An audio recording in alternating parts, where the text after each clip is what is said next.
आपण आज अत्यंत महत्त्वाच्या विषयावर बोलणार आहोत आणि तो विषय म्हणजे वसियत म्हणजेच विल.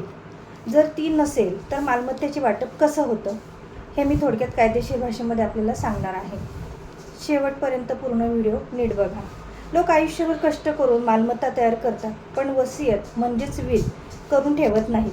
आणि अशा वेळेला त्या व्यक्तीच्या मृत्यूनंतर मालमत्तेचे वाटप कसे होतं, कोणाला किती हिस्सा मिळतो किंवा कायदा काय सांगतो, हे सर्व आज मी तुम्हाला सांगणार आहे. नमस्कार, मी ॲडव्होकेट वैशाली कोराटे बोलते आहे आणि आपण माझे कायदेशीर व्हिडिओ बघत आहात आणि माझ्या चॅनलला फॉलो करत आहात आणि कॉमेंटमध्ये मेसेज देखील खूप छान टाकत आहात.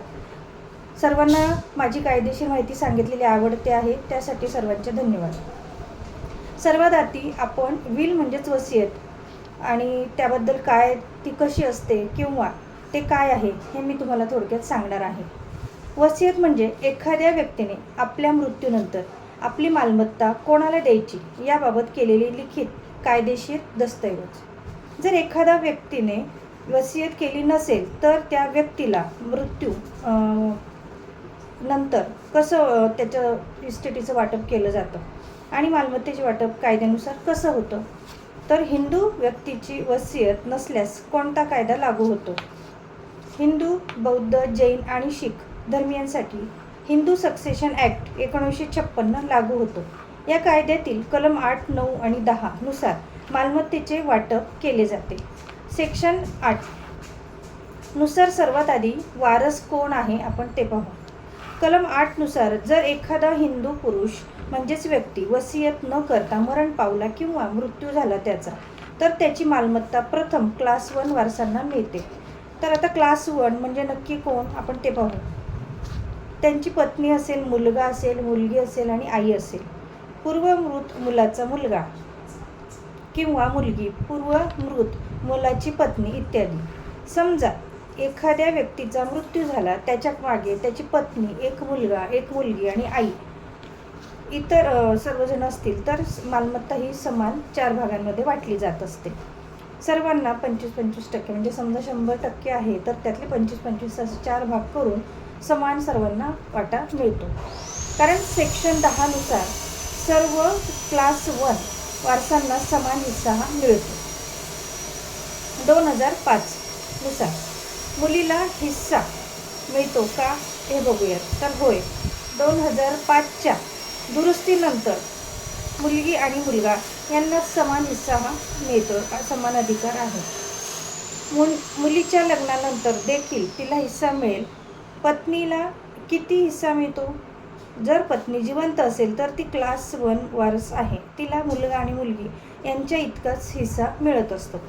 आईला हिस्सा मिळतो का तर होय, मृत व्यक्तीची आई जिवंत असल्यास तिलाही क्लास 1 वारस म्हणून समान हिस्सा मिळत असतो. जर क्लास 1 वारस नसतील तर अशा वेळी मालमत्ता क्लास 2 वारसांकडे जाते.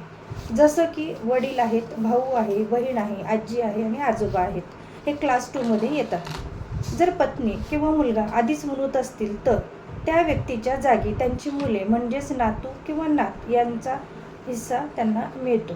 यालाच रिप्रेझेंटेशन प्रिन्सिपल म्हणतात. वारसांनी कोणती प्रक्रिया करावी यासाठी तर मालमत्तेवर नाव लावण्यासाठी साधारणपणे मृत्यूचा दाखला आणावा, वारस प्रमाणपत्र आणावं, शपथपत्र आणावं, आधार कार्ड असलं पाहिजे, सातबारा उतारा असला पाहिजे किंवा मालमत्तेची कागदपत्रे असली पाहिजे. वारसांची संमती लागल्यास यांच्या आधारे फेरफार किंवा म्युटेशन प्रक्रिया केली जाते. वाद असल्यास दिवाणी न्यायालयामध्ये सिव्हिल कोर्टात दावा दाखल करावा लागू शकतो. महत्त्वाचा सल्ला तुमच्यासाठी आहे. तुम्ही वसियत नसल्यास अनेक वेळा भावंडांमध्ये, पत्नी, मुलांमध्ये किंवा इतर नातेवाईकांमध्ये वाद हा निर्माण होत असतो. म्हणून प्रत्येक मालमत्ताधारकाने कायदेशीर वसियत करून ठेवणे हे अत्यंत आवश्यक आहे.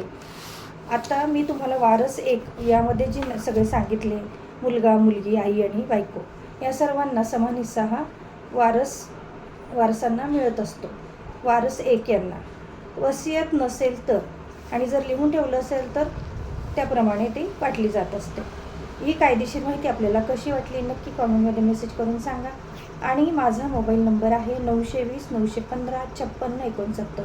बऱ्याच जणांचा मेसेज येतो, मॅडम तुमचा मोबाईल नंबर नाही आहे, म्हणून आज मी मोबाईल नंबर देखील तुम्हाला आता सांगितलेला आहे. धन्यवाद.